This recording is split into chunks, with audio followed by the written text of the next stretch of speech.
I was 31, sitting at a corner table in a Capitol Hill coffee shop, half watching emails roll in, half ignoring the fact I didn't want to go home.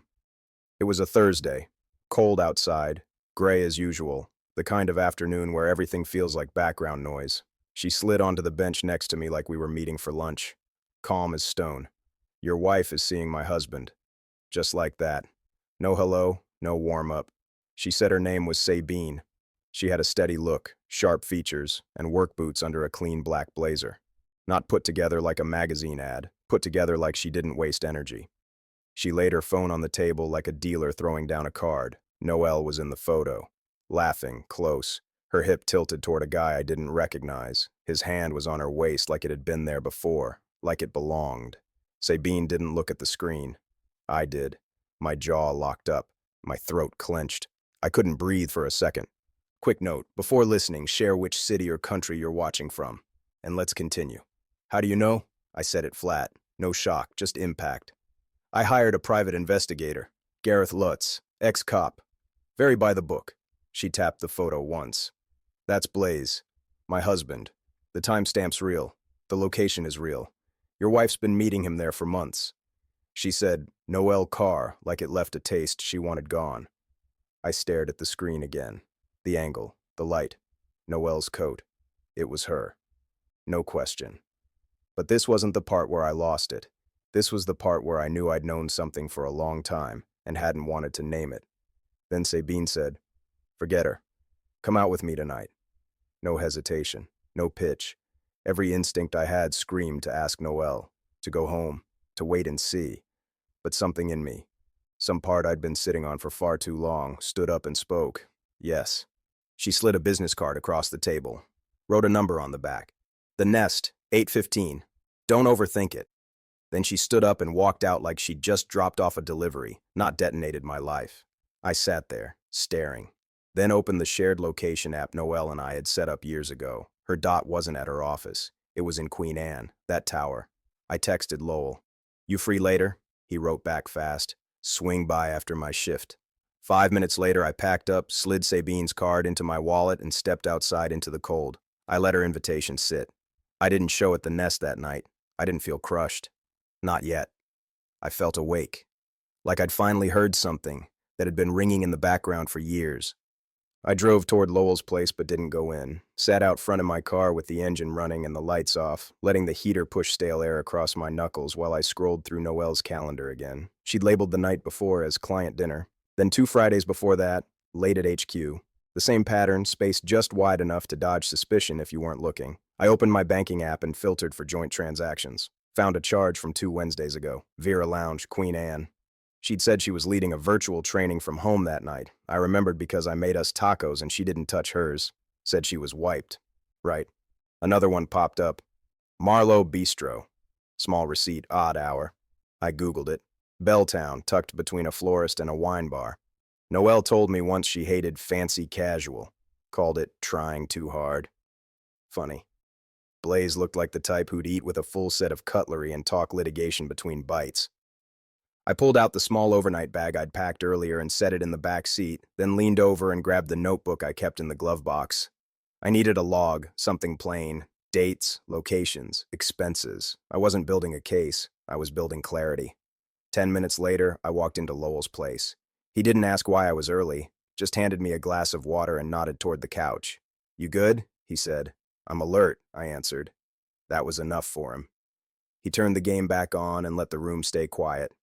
We didn't talk again until halftime when he said, Need to crash here? I told him I might. He left a blanket folded on the chair and didn't press. In the morning, I drove back to the house like a guy casing his own place. I parked one street over and took the long way around, scanning the driveway for her car. Empty. Good. Inside, everything still looked normal, but the kind of normal you start to resent once you know what's been buried under it. I started in the office, pulled down the gray shoebox where she kept receipts for tax season. Tucked under work dinners were 5 rideshare stubs, all headed to the same Queen Anne tower. Different days, different times, same drop-off point. One of them matched a Friday. I remembered her calling me from the car, saying she was stuck in South Lake Union traffic after a client review. Next, I hit the dresser. Her side. The top drawer held the usual. Gum, backup charger, a mini lint roller. and one thing that didn't belong, an envelope, already opened. Inside was a printed letter on firm white stock. It congratulated Blay Mercer on a record-breaking settlement in arbitration. No signature, no personalization, just a press release copy you'd only keep if it meant something. Noelle's job didn't overlap with his, but she handled compliance frameworks. If he'd seen something he shouldn't through her, I wasn't just dealing with infidelity, I was looking at a leak. I moved to my nightstand, looking for spare batteries. Instead, I found a soft-cover notebook that wasn't mine. I opened it and scanned the page. Tuesday, QA, B, Friday, SLU Lounge, late. Dates matched the calendar gaps. Blaze's initials were right there, so was the pattern. That one hit me in the throat. I stood there for a minute, just holding the notebook like it might explain itself. I pulled out my phone and called Sabine. She picked up quick. "You looked?" "Yeah," and I checked the location again. She's still at that tower. "Gareth traced them back 10 months, she said. Everything. Restaurants, gym key-ins, ride shares. He doesn't speculate. He documents. I found a hotel bill, I said. Buried in old folders. Dated 19 months back. Same restaurant. Same payment structure. That means she lied to him, too. Sabine didn't gasp. Didn't dramatize. Just said, "That tracks." I hung up and started taking photos of everything I'd touched. Time-stamped them, labeled them by hand in my notebook. I'm not theatrical. I'm deliberate. If she tried to spin it later, I'd have anchors in black and white. Before I left, I opened the location app one more time. Still on the tower. Still no movement. I slipped my phone into my pocket, grabbed my overnight bag, and headed for the front door. I paused at the console table, picked up the cracked wooden bowl, turned it once in my hands. It used to mean something. It used to be our joke about flaws being beautiful. I set it down where it was and walked out with nothing but my bag. Her couch was firm, smelled like cedar and clean laundry. I lay on top of the blanket, not under it, arms crossed behind my head, shoes off but jeans still on. Sabine had gone to bed an hour earlier without ceremony, just a nod, and, "Good night, kitchen lights on a timer." It was the most peace I'd felt in months. In the morning, I folded the blanket, rinsed my glass, and left a thank you note on the counter. Not sentimental, just a line on a sticky note. "Thanks for the straight talk and the couch. A." That felt right. I drove to Green Lake, parked by the track, and ran until my legs gave out. No music, no distance goal, just sweat and air. I didn't want to think. I wanted my body to do something my brain couldn't mess up. After a shower at Lowell's place, I checked the shared location app again. Still the tower. Still Queen Anne. I hadn't called Noelle, and I wasn't going to, not yet. Around 5, Sabine texted. "The nest? I'll bring the folder." I got there 10 minutes early. She was already inside. No surprise, same booth by the window. Black sweater again, hair up. No makeup, I could tell. She handed me a manila folder across the table without a word. Inside were clean printouts, receipts, time logs, date-stamped photos, and one screenshot of a gym check-in that showed both Blaze and Noelle swiping in 2 minutes apart. Different entrances, same facility. 8:15 p.m. on a Monday, she'd claimed she was in Tacoma for a site visit. Sabine watched me flip through it. "You still good?" she asked. I nodded. I don't know if good is the word, but I'm not confused. She sipped her rye and said, "That's the line. Confusion's an excuse. Once it's gone, you have to move." I asked how long she'd known. 3 weeks, she said. First gut check was longer back, but I only act when I know. "Wish I had that gear," I told her. "You do," she said. "You're just used to loyalty. That's not a flaw. It just needs a limit." She told me Gareth was still digging, but the pattern had locked in. Calls, rides, hotel stays, and those calendar gaps she'd color-coded. Blaze had lied to her face, too, claimed he was mentoring someone new, said the gym time was just him decompressing. "I used to believe it because I wanted my life to stay in one piece," she said. "But broken things don't stay that way just because you close your eyes." I folded the folder shut and leaned back. Sabine raised her glass. "To clarity." I tapped mine to hers. "To knowing, even when it hurts." We didn't get drunk. We didn't flirt. The conversation ran tight, stayed sharp. She talked about her studio, a 2-person design outfit that pitched modular housing for community sites. She said she'd built it off her own layoff and a pile of saved-up bad ideas. "Now it's mostly good ones," she added. "You like it?" I asked. She thought about that a second. "I respect it. That counts for more these days." By the time we stood to leave, it was just past 10. Outside, the sidewalk was wet and the streetlight above us buzzed low. She looked at me and said, "Same offer as before. No pressure. You can crash or I'll drive you wherever." Your couch again, I said. Unless that's weird. It's not, she said. Lines stay where you put them. I followed her back to the car. We didn't touch. We didn't talk. But there was no space between us that needed explaining. Back at her place, she handed me a blanket without a word and disappeared down the hall. I made up the couch like I lived there. Shoes on the mat, jacket hung. Then I sat down and exhaled like I hadn't in weeks. I was up before 7, folded the blanket, and left Sabine's place without waking her. The sky outside looked like wet slate, heavy and flat.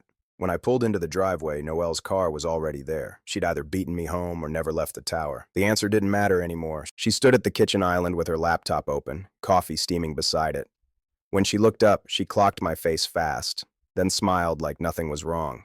Same smile she used at fundraisers and family dinners when she needed the room to behave. I set my keys on the counter between us. No rush, no drama. I know, I said. I know who, where, and how long. She didn't speak right away. Her shoulders stiffened. Then she tried to cover it with motion, closing the laptop like that would close the moment. What are you talking about? I told her exactly what I knew. The Queen Anne Tower, the bistro in Belltown, the calendar gaps. I named dates in order, clean and slow. I told her who Sabine was and why Sabine had reason to be sure. I told her when I'd checked the location and when I'd found the receipts. She went still, eyes fixed on the counter, then she ran 2 scripts at once. You're misunderstanding, she said, and right after that, we can fix this if you just talk to me. I slid my phone across the island. Not pictures, a list I'd typed out, timestamps, charges, addresses. At the bottom, the hotel invoice. I tapped it once. You told him 10 months. Gareth logged 10. This one goes back 19. That means you lied to him too. She exhaled hard and shifted the fight to feeling, right on schedule. You've been distant. Work has been crushing me. We both pulled away. I shook my head. We can be broken and still not lie. She reached for the word like it could save her. I love you. She said it carefully, like a charm you say twice if it doesn't work the first time. I'm filing, I said. The sentence landed flat and solid. It felt older than the room, like something I'd been carrying since I was 20 and finally set down. She stared at me, then asked about counseling, about space, about starting fresh. I didn't debate any of it. I turned and walked down the hall. I packed what was mine and only what was mine. Clothes, running shoes, the old film camera my uncle gave me before he died. I left the couch, the table, the wedding album stacked on the shelf. I wasn't dragging ghosts into whatever came next. She followed me into the bedroom and grabbed my arm. Is there someone else? She asked, eyes sharp now. That old move. Make it about a rival so she didn't have to look at herself. No, I said, easing my arm free. There's me. That's enough. When I lifted the bag, my phone buzzed.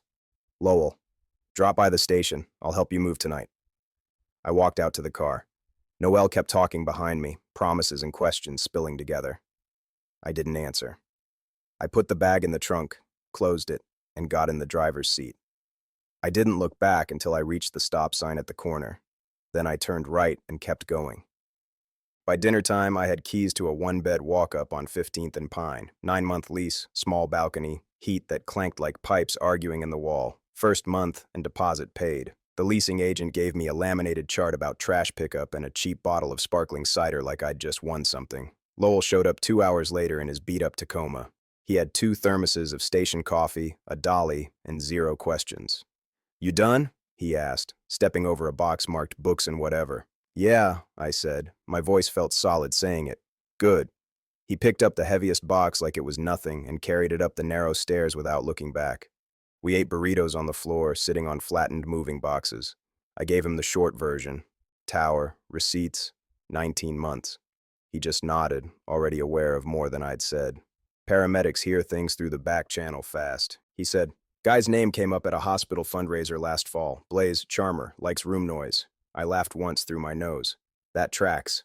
The next morning, Mireya called. My boss. Knows when something's off even through email. I told her I'd moved and needed 2 days to get my head and my Wi-Fi set. She said, take 3. When you're ready for more responsibility, say it out loud. That stuck with me. She didn't ask for details. She just made space and told me to step into it when I could. Around lunchtime, Sabine texted, you settled? I sent her a photo of my air mattress half inflated next to a crooked floor lamp and a roll of toilet paper on the window ledge. She answered with a picture of a laminated Thai menu and a thumbs up. No extra punctuation, just steady presence. It landed better than a paragraph. She texted again that evening. Gareth found something new. Emails suggest Blaze leaned on info he shouldn't have had. Your ex had access. Not sure where it lands yet. Not my goal to blow it all up, but I won't cover it either. I stared at the message for a while, then wrote back. Understood. The next day, Lowell mentioned a nurse he knew who was dating an associate from Blaze's firm. Word is compliance flagged something. Nothing official yet, but they're nervous. Client exposure got said. I didn't take a victory lap. I just kept moving. Sabine asked me a few days later if I'd help her studio with a pro bono brand frame for a housing project they were pitching. Modular units near light rail for low-income residents. She said, "No pressure. I just trust your eye. The team needs help making it clear." I said yes, not because I owed her, because I wanted to do something clean, something I could hold up and say, I made this better. We worked late nights in her small office space with sticky notes everywhere and old pizza boxes stacked by the door. She ran a room like she drove a mountain road, steady, unshaken by bumps, eyes forward even when someone else swerved. During week 3, I got a text from Noelle, then an email. She asked for one joint session with a facilitator. Closure, she wrote. Just 1 hour. I read that line 3 times, heard my dad's voice from back when I was 16 and flunking geometry. Finish what you start, kid, I told Sabine. She didn't react big, just looked at me and said, go. Say what's true. That's the whole job. I booked the session. Just one. Just to finish clean. That night, my apartment smelled like cardboard and cheap paint. The mattress sagged in the middle and my neck popped every morning like bubble wrap. Still, I'd wake up, look across the room at my camera, my shoes, and 2 boxes of books, and think, this place knows who I am. The room was plain. 3 chairs in a triangle, no table between us, just a small one off to the side with a clock, a pad of paper, and a glass of water no one touched. No tissues in sight. No soft music. Just clean lines and honest air. Noelle got there first. She sat upright, legs crossed, hands folded neatly in her lap. She thanked the facilitator like they were opening a budget review. I walked in, nodded once, and took my seat like a guy waiting for tires to be rotated. My hand stayed in my lap. My jaw was tight. The man gave us the ground rules. Each of you will have 15 minutes to speak without interruption. Then I'll ask a couple of questions. After that, we'll see if either of you needs anything else to close this. He looked at Noelle first. She didn't hesitate. She said work had consumed her, that we'd grown distant, that she felt unseen. She used phrases like emotional disconnect and unexpected comfort. When she said Blaze's name, she said it like a footnote, detached and tidy. Connection happened, she said. I didn't chase it, but I didn't stop it either. She spoke like someone explaining a delayed flight. When the clock hit 15, she stopped talking, just like that. I went next. I kept it short. The tower, the receipts, the hotel bill from 19 months ago, the notebook with his initials and hers, written in her own hand. The nights I made dinner for 2 and ate alone without asking why. I told her I wasn't there to drag it out. I wasn't here to punish her. I'm here to close the book, that's all. The facilitator leaned forward a little. Noelle, what did you love about Alden when you married him?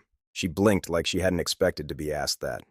Then she said, he showed up to things I cared about, even if he didn't care himself. He made space. It was blunt, but accurate. Then he turned to me. Alden, what do you miss? I miss the way she laughed before she learned how to pose for rooms. The laugh that didn't wait to be liked. I miss believing the version of us I kept trying to protect, even after it stopped being true. Noelle shifted in her chair. Her eyes dropped to the floor. After a long pause, she said something so quiet I had to lean in. I wanted a certain life more than I wanted a person. That's on me. We sat in silence for a long beat. Not tense, not warm, just still. The facilitator asked, do either of you need anything else to close this? I said, I need no more half versions of the truth. Ever.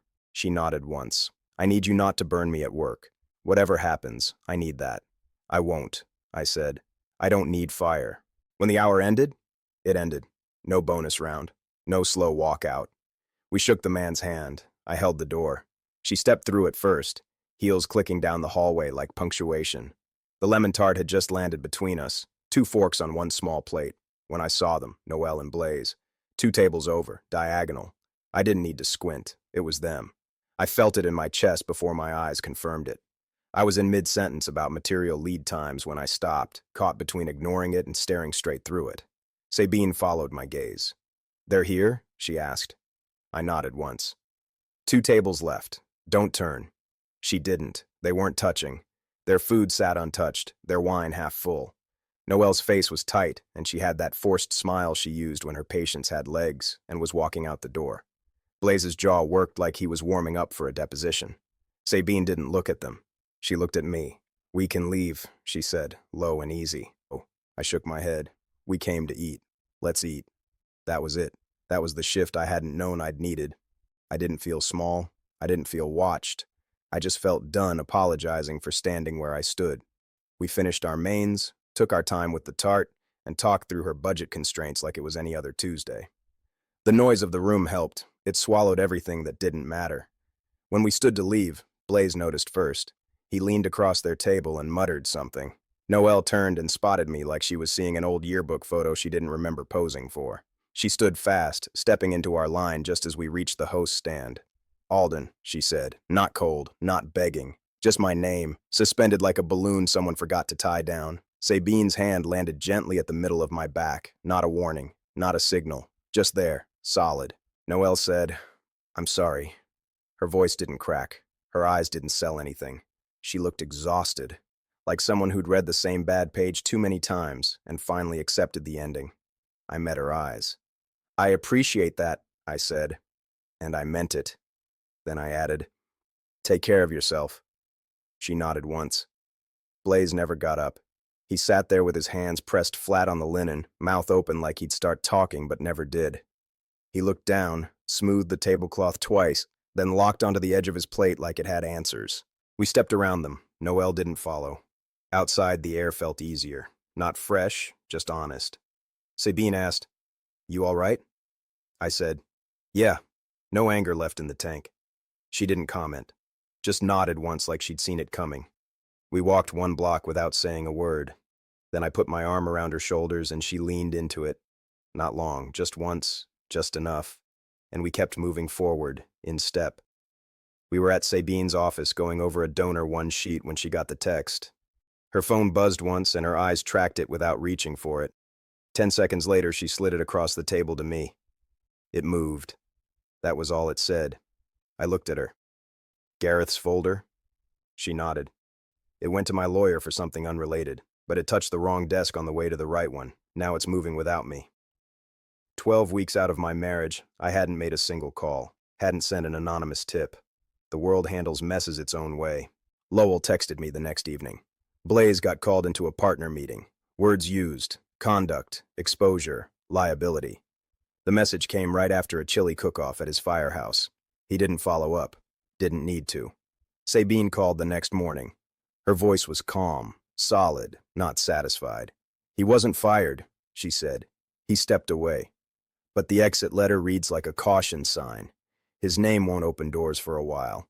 He'll land somewhere smaller. That's the road now." I didn't feel victorious, just aligned, like the story finally stopped pretending it had a different plot. I heard through a mutual from Noelle's firm, someone who used to trade wine wrecks with us, that she got placed on leave. Officially temporary. Realistically, not so much. HR doesn't write their emails to protect the truth. They write them to protect liability. Maria pulled me into a small conference room the day after the Blaze news broke. She shut the door behind her and leaned on the table like we were teammates in a huddle. "If anyone asks about our brand's external relationships," she said, "you answer what's on the record. Clean and simple. Got it?" I nodded. She didn't stop. "And Alden, don't stir the pot. The work you've done these past months, that's what's getting you noticed. Let the fallout happen without you in it." I took that advice. Let the ripple carry itself. My job stayed sharp, and the work I did with Sabine hit a different level. We hit a stride in the studio. She'd sketch. I'd frame the narrative. I'd pitch. She'd tighten it. The housing concept started to grow from renderings into something real. We pitched it to a small city board in a rec center with bad folding chairs and good snacks. During Sabine's walkthrough of the courtyard plan, raised beds, community benches, and tool lockers for the hobbyists, an older man in a tan blazer wiped his eyes and said, I could see myself here. That's when I knew we weren't just cleaning up messes anymore. We were building something better. After the meeting, Sabine gave me a look I hadn't seen before. Not affection, not comfort, respect. She said, "You make it simpler without making it small." Coming from her, that was weightier than any praise I'd gotten in months. A few days later, Noelle emailed again, just one short note. The review ended in a mutual separation. "I don't expect anything. I wish you well." I stared at the message for a full minute and felt almost nothing. No heat, no noise. Just the sound of a page turning. I replied with one line. "I hope you tell yourself the whole truth from now on." Then I archived the thread and set a filter so I wouldn't have to see her name again unless I went looking for it. And I wasn't. The first morning Sabine and I shared a full pot of coffee felt like proof of something. Not flashy, just real. No dramatic playlist. Just 2 laptops, 2 mugs, and a dog barking somewhere down the block. Mornings like that felt earned. At work, Mireya slid 2 new accounts my way and said, "You've been holding steady. Let's see what you do with weight." It wasn't a promotion, but my name came up first in meetings now. That meant more than a new title ever could. Sabine's studio locked a city grant after weeks of prep. The announcement happened at a downtown event space with bad acoustics and decent lighting. She wore black slacks, a loose white shirt, and didn't check her notes once. I stood off to the side while she took the mic. The pride I felt didn't need words. It just settled in and stayed. I met her parents a week later at their house in West Seattle. Her mom opened the door, handed me a stack of napkins, and went right back to slicing bread. Her dad barely looked at me, just kept an ear on how I listened when Sabine spoke. I didn't mind. I respected the audit. Lowell and I caught up over breakfast tacos at a spot near the station. Between bites, he said, "Is this the real deal?" I didn't pause. "Yeah, it's not fireworks, it's good weather." He smiled like I'd passed a test and said, "Good weather grows things." By the time my lease was up, it was already decided. Sabine had cleared a drawer months earlier, and then a second without fanfare.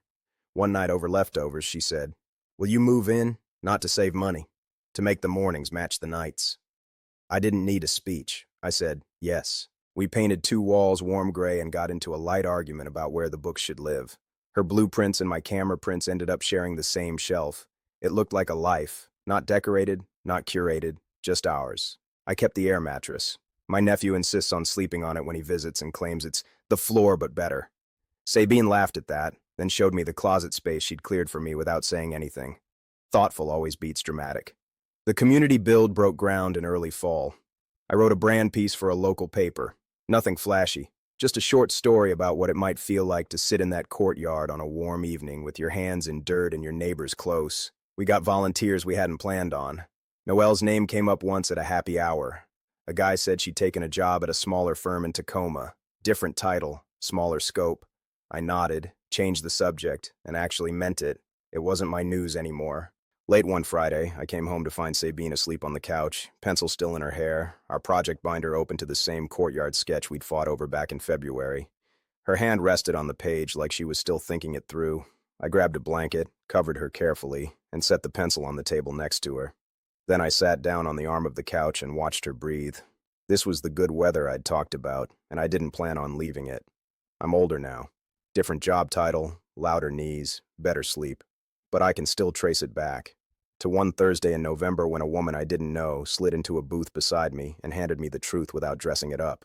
That moment didn't fix anything. It forced clarity, and once you see clearly, you can't lie to yourself with a straight face anymore. Sabine didn't drag me out of the fire. She didn't offer escape. She watched me cut the cord myself and held the line steady while I did it. That's how grown-ups help.